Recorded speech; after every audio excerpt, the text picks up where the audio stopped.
What's up, guys? How are doing? Happy Monday. Happy new month. Happy new month to you guys. Big up on yourself all the time. Don't watch how me look, guys. Jesus Christ. Today is Monday.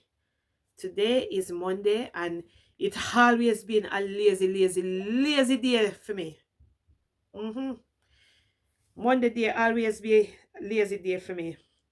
But today, I'm going to share a story with you. Let me tell you something. You see, when you have young children, please to be very protective. Yeah, that's the word I look for. Learn to be protective of your young children, because you see some of them dirty father, yeah. Some of them pedophile dirty father. Them no good round no girl pitney. And some of no mother. Uno know say the man them a trouble uno pitney and uno sit down and no want talk. Uno no want get authorities to come take away them backside and put them where them supposed to go. Why uno keep quiet on it? Listen, guys, me I gonna play that story here, right? And it is so annoying and it's so brutal. Listen to me. I am going to play it and uno hear what go on right here. So mercy, mercy, God. Me I tell you, say some of them man, yeah, them very evilous and wicked. Me I gonna play this story right now. I want to listen to it.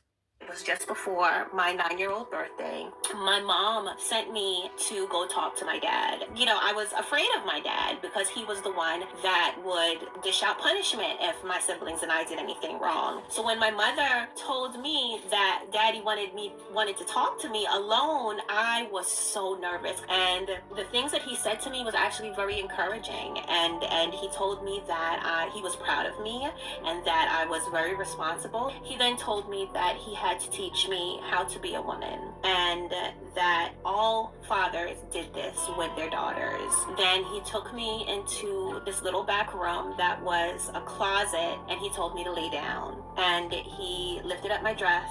I didn't know what to do. He was daddy. I could not deny him. I could not fight against him. I couldn't even complain. This is how strict he was. But at the same time, I was so uncomfortable because from what I understood, no one was supposed to touch my private areas except mommy whenever she had to check if there was something wrong. So I did that until I felt him pulling my dress down and he told me to get up and put up my underwear and he hugged me and he said that I couldn't tell anyone and that I couldn't tell mommy because she wouldn't understand. Oh my God, listen to me. Uno must try to form a relationship with picnic, whether boy, whether girl, because some of the boy picnic them also get molested. And you see them nasty father, yeah, we do that to them girl picnic, and I come tell them bullshit, but don't tell mommy. Listen, uno tell no children say anybody touch them, yeah, whether boy or yeah, they must talk. Some of them are raised and threaten the children. Them are not going to talk about say if them tell them are going to kill them. Or listen, try build a relationship with your children or anything. Make your children feel so secure that if anybody even say, oh, you're a pretty girl, then come and tell you. You understand? Because this your father, you know, him is a very terrible man and him is a shame to all of the good father them out there and come like a piece of crap. And it would make her go crazy. And I kept the secret. After that, throughout my childhood, he started coming into my room at night, almost every night, and continued to molest me. Now, of course, at the time as a child, I didn't know that it was molesting. He performed different sexual acts on me growing up. He raped me when I was 10 years old. That was around the time that he told my mother and that it was necessary because I had a very bad skin condition. So my father told my mom that the sexual abuse that he was doing to me was helping my health overall. My father had introduced his girlfriend into molesting me. So his girlfriend would come over, stay the night with my family. My father would get me up and he would rape me while his girlfriend molested me during the time. So you hear that? You hear this sick. Hey, that's why sometimes we have to even be careful of some of the woman them, you know. Sometimes all of the red harrow pine to the man them, but we have to watch some of the woman them because some of the woman them even molest the little girl pitney them. Not because say when you see them, oh, she's a lady, I want to send her on a girl pitney go at the yard. Sometimes them woman ya mess with even the girl pitney them, the same female like them. So now have to be careful, not only the man them. When you can't trust no young children around anybody these days. Because here where this young lady say even the woman molest her too. And probably if she did go say that to somebody else, them that look on the woman probably as a respectable woman and say no, she won't do it. But deep down inside, the woman is a piece of crap as well. Well, my mother didn't know that. So when I asked her, well, her name was Akua. When I asked her, did Akua tell her, her face looks like she saw a ghost? That was the first time that I witnessed her confront my father. When she confronted my father about what he was doing to me and the fact that he had introduced another adult to molest me as well, he beat her with a belt. And after that, she did not question him anymore. When I was about 14 years old, my father purchased a house in East Orange, New Jersey. The house that he purchased was dilapidated. It needed to be renovated. So we lived there on a construction site as we rebuilt the house. And it was during that time that I got pregnant with my first child by him. I guess you can imagine the one father get this young lady pregnant too. So disgusting. You see man like them, yeah? They're supposed to, what you call it, castrate them. They're supposed to cut off them private place. Disgusting. Boy, me give God thanks, you know. Me give God thanks that me not buck up in a one like that. We are gonna get my own girl pitney pregnant. Eh? What kind of dirty man them here? Me say people have to be very careful with them children from these parasites. The girl pitney, the boy pitney, no matter. Be careful who you send them around because even the big woman them cannot molest the small little baby them.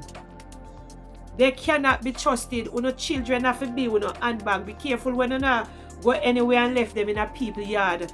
Be careful when you not send them go do all sleepover. Me not allow my people them to do sleepover, you know. Because anything can happen during them sleepover time there. It was melancholy. Like he wasn't upset, but he wasn't happy. So I don't know what was going on in his head. But when it did start stirring, because when my father's girlfriend, the same girlfriend that had molested me with him, found out that I was pregnant, she asked, well, is the baby going to be deformed? And that was the first time I saw him have an emotional reaction about it. And he's like, what are you talking about? And she then started to explain that close family members that create a child, the baby would come out deformed. And that made him very angry. And he yelled at her. I don't know what else happened between them, but that was the most emotional response that I had seen him have. Then I had the baby. I started having labor pains, very mild labor pains. I did not know I was in labor. I felt like it was mild menstrual cramps, and I tried to go use the bathroom. Now, we did not have running water. We did not have plumbing. We didn't have a toilet. What we had was a makeshift toilet. The father is so workless. How can a father really do something like this to him own child? Eh? How him even have nature for him own child? Hey, me I tell you say, in this world you have some really sick people, you know. I wanna have to pray every day that's gonna buck up on none of them people there. Because it can make anybody lose their mind. Even the mother, she look like she did well know what going, and she so afraid that this man she couldn't put a stop it to it, even if you go call police, even if you make them come prison the dirty man. So I was sitting on this makeshift toilet and I was pushing, thinking that I just needed to use the bathroom. I screamed out. My mom came running out of the one room that was enough for me and my family to live in. And she looked between my legs and she said my baby's head was there. So she called my father. My father and my mom brought me into the room, laid me on the mattress that was on the floor that we all slept on, and my baby just came flying out. So I barely had a labor, I barely pushed, and my baby was there. My father checked her over, and she didn't have any health issues that we could see. She was not deformed like my my father's girlfriend said that she might be. And after he saw that, he decided that it was ordained by God that he continued to breed me, continued to make children, because the human race was facing extinction, and it would be his blue blood children that would repopulate the earth. By the time I had my son, my first son for my father, well, my first and last son for my father, I was about 21. And by that time, this was our life. My father abusing not only just me, but also 3 other of my sisters was just a normal thing. One of my sisters did get pregnant for my father around this time, so we had our sons in the same year. Then one day, my son, who was 5 months old, my father was away on a business trip. My mom was still home, and my brother, who now had become an adult and was sent outside of the family to help financially, he had come to visit. And my son woke up with what I later learned was seizures. And my brother convinced my mom to let him take me and the baby to the hospital. When we got to the hospital, it was all new to me, and they gave me all of this paperwork to fill out, name, information. They asked me if I had medical insurance, all of those things. My brother did a lot of the talking for me, but when I filled out the paperwork, I had this feeling that this could be an opportunity to indirectly reach out for help. So some of the information had asked for my parents' information and also my child's parents' information. To be very honest, me blame the mother, because the mother didn't know what going all along, and she afraid of this man. Yes, when it comes to your children, and you know say your children them get abused, me not afraid, Me not afraid.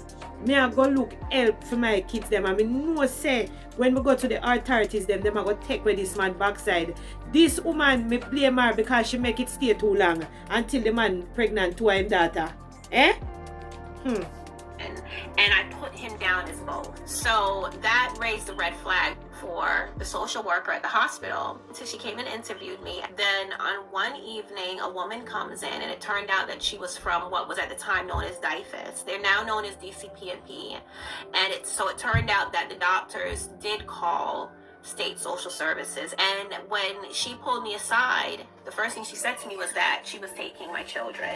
So I immediately clammed up. I now had my father threatening me, but then this woman wanted to take my children away. And then she did tell my father that she needed to come to the house. She got information about how many other children were at the house. She went to the house, and the next time she came back and spoke to me, she said that she was taking my other children into custody, and she was bringing them in the hospital to check them out. And my father was compliant. He did not argue about it. He did not question it, but he maintained his threats to me that I was to not tell them anything. So when I say that all this difficult, what seemed like its own tragedy with what my son went through, ended up to be a complete blessing in disguise, because then my children were taking out of the environment, the toxic environment that my father had created. One day, when my father was taking one of my younger sisters into a bedroom to rape her, I stood up to him. For some reason, I just burst out yelling, cursing him out. I cursed him out. I cursed my mom out, because I realized if she stood up to him way years back, if she reached out for help herself, then this would not have gotten to the point that where we were at the time. So I held her responsible as well, and I took my sister into the bedroom and locked the door. And the next morning I woke up, my dad was gone, because he didn't respond. I think he was so in shock. Him shame like a dog. But all we are going to tell us that the mother is the problem. Because if this woman did stand up to this man and make the man know, say, listen, you're not going to touch me pitney. Imagine, remember saying, this man and this woman bring them kids here in the world, and you are going to stand up and watch this man molest the pitney. It should have been hell and powder house if I did me. The time he just sat down with me yelling at him, and after that my mom, a friend of the family's, took my mom to report my father for domestic violence, and then a warrant was put out for his arrest. I don't know that much of the process, but essentially that's what liberated us from him. I ended up moving, so my father couldn't find me. And then my sisters and I got together and we talked about reporting him. So we decided to report him to the police. It took them a year to find him. In 2006, he was arrested while trying to leave the country. After he was arrested while trying to leave the country, he made bail, and then he showed up with a child. Part of the conditions of his bail was that he could not be around children. He showed up with, I guess, his most recent child, who was 18 months old, and the judge arrested him on the spot, and they put him in jail with, I think it was a $1 million bail, which he wasn't able to pay. And he stayed there until his first trial, which was in 2010. So he was charged for aggravated sexual assault. He was charged for over, I think, 75 different acts of sexual assault, 75 abuse of a child, child neglect and endangerment. The list just terrible, goes on. man. And he's now serving 90 years in prison. So he did have 2 trials, one for my sister, which was in 2010, and the second trial where I had to testify was for the crimes that he committed against me. That was in 2013. So after escaping my father, getting my children back, I put myself through college on scholarships mostly, but I graduated magna cum laude with 2 bachelor's degrees. Wow. And I speak out about these issues. I have made myself. This is so ridiculous. This is a dirty man. Very, very dirty, dirty, dirty man. Guys, keep on your eyes open and on your children. A lot of pervert about the place. So I'm not gonna make this video too long because there's more to it. But I'm not gonna allow it, make it continue, because this video gonna be half an hour. So anyway, thank you guys for listening. And at least you know hear little bit of wagwan outside if you keep on your eyes open when it comes to your children. So big up on yourself and see you guys in my next video. Bye.